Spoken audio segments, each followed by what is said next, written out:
Hey guys, Hitman89 here, I hope you're doing great. Today I'm gonna show you the best third-person games to play right now. I picked the best games from this year so far, and a little bit from 2023 too. Without further ado, let's have a look at the first one. Enshrouded isn't just a survival game, it's also an open-world RPG that can be played solo or in co-op with up to 15 friends. I don't know if you have that many friends, cause I don't have any, and that's why I played with my brother, and I annoyed the shit out of him. I've also played Enshrouded by myself, and honestly, either way, it was a blast. Keep in mind this is an early access game, so don't get too shocked if you see enemies floating in the air or going through the floor. Speaking of floor, this is a voxel based game, so you can dig through the floor, walls, and pretty much anything.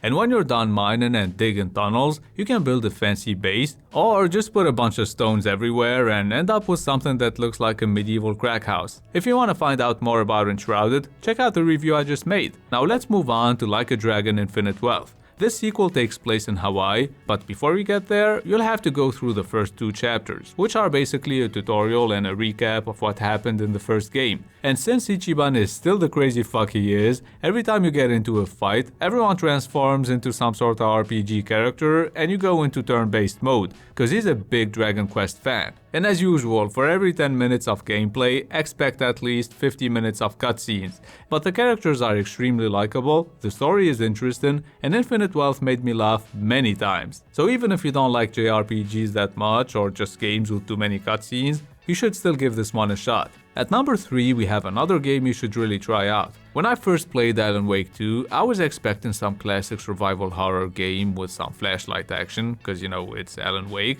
And don't get me wrong, there is a lot of that here, but I was surprised to also find an interesting investigation and such a unique presentation and art direction that I haven't seen in any other game. The gameplay is awesome, and I like how the story is split between the two playable characters, Saga, the FBI agent, and Alan Wake, the writer. Oh, and as you can see, the graphics are insane. Let's move on to another really good looking game. Horizon Forbidden West Complete Edition is coming to PC, and it's even more jaw-dropping than it was on PS5, which is the version I played. I'm telling you, this is one of the best looking games you can play this year, and that alone makes exploration even more enjoyable. You can also do side quests and solve puzzles in ruins to get skill points. Keep in mind the platforming sucks dick, especially climbing. At least the combat system is pretty good, whether you choose the bow and arrow or melee. Anyway, let's take a look at the next one. I think by now everyone knows you can play Switch games on PC using an emulator, right? But if you didn't know that, just Google how to play Switch games on PC. Don't forget to leave a thumbs up for more tips on how to get free games.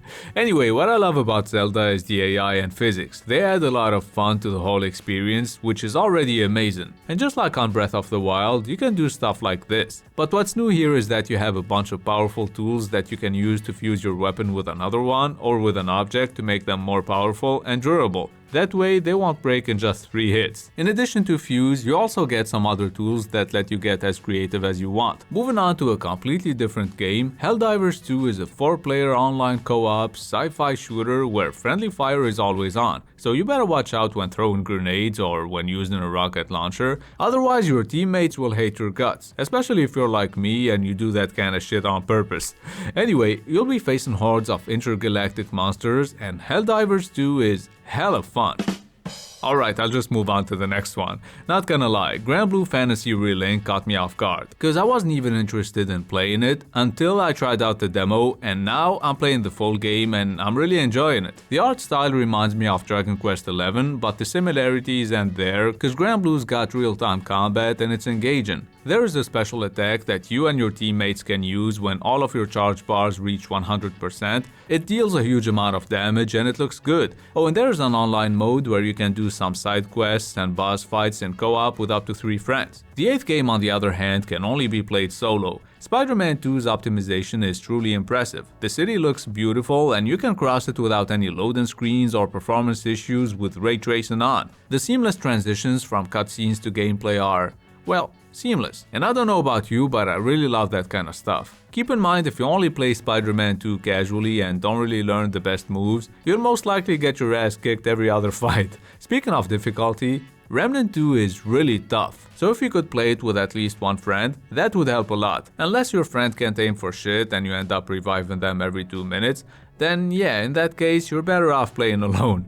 Anyway, the levels are procedurally generated, there are 4 starting classes to choose from, and in my opinion, this is one of the best and most challenging looter shooters you can play right now. Last but not least, we have The Last of Us Part 1. And yes, I did it on purpose.